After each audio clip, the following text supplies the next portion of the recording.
জামাত শিবির বিএনপির ক্যাডারদের নির্দেশনা প্রদান করে। এবং এক সময়ের ক্ষমতাধর পুলিশ কর্মকর্তা হারুনুর রশিদ যেন হয়ে উঠেছিলেন প্রশাসনের বাহিরে আরেকটি ছায়াশক্তি। ক্ষমতাচ্যুত সাবেক প্রধানমন্ত্রী শেখ হাসিনার আশীর্বাদে তিনি পুলিশের নিয়মতান্ত্রিক কাঠামোকে অগ্রাহ্য করে কাজ করতেন নিজের নিয়মে। অনেকের মতে তিনি নিজে হয়ে উঠেছিলেন চেইন অব কমান্ড।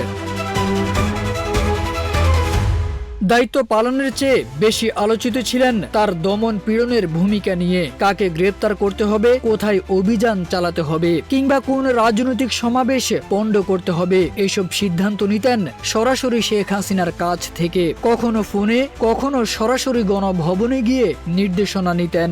এছাড়াও ঘনিষ্ঠ যোগাযোগ ছিল সাবেক রাষ্ট্রপতি মোহাম্মদ আব্দুল হামিদ ও স্বরাষ্ট্রমন্ত্রী আসাদুজ্জামান খান কামালের সঙ্গে। গত বছরের 5 আগস্ট ছাত্র জনতার গণ আন্দোলনের মুখে শেখ হাসিনা পদত্যাগ করলে পরিস্থিতি দ্রুত পরিবর্তনের আগেই হারুনুর রশিদ গা ঢাকা দেন। গণমাধ্যমের বরাত দিয়ে জানা যায় 8 আগস্ট সন্ধ্যা পর্যন্ত তিনি সেনাবাহিনীর হেফাজতে ঢাকার ক্যান্টনমেন্ট এলাকায় ছিলেন। সেদিন রাতেই তিনি একটি প্রাইভেট কারে আখাউড়া সীমান্ত হয়ে ভারতে প্রবেশ করেন। সেখান থেকে ত্রিপুরা হয়ে 16 আগস্ট নেপালে যান। এরপর পাড়ি জমান ক্যারিবীয় দ্বীপপুঞ্জের সেন্ট লুসিয়ায়। অবশেষে পৌঁছান যুক্তরাষ্ট্রের ফ্লোরিডায়। সূত্রের দাবি, বিপুল অঙ্কের অর্থ ও রাজনৈতিক পৃষ্ঠপোষকতায় তিনি বাংলাদেশ থেকে পালিয়ে যান।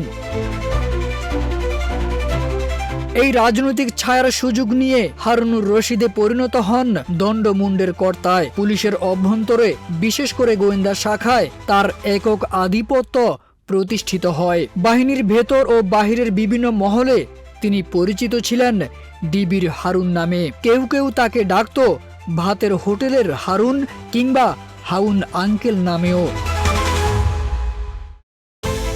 হারুনের উত্থানের অন্যতম নজির ছিল 2011 সালের 6 জুলাই সংসদ ভবনের সামনে তৎকালীন চিফ হুইপ বিএনপি নেতা জয়নুল আবেদিন ফারুককে প্রকাশ্যে মারধরের ঘটনায়, যা তার প্রতি শেখ হাসিনার বিশেষ দৃষ্টি আকর্ষণ করে। তারপর 2 হাতে কামিয়ে অডেল অর্থবিত্তের মালিকে বনে যান।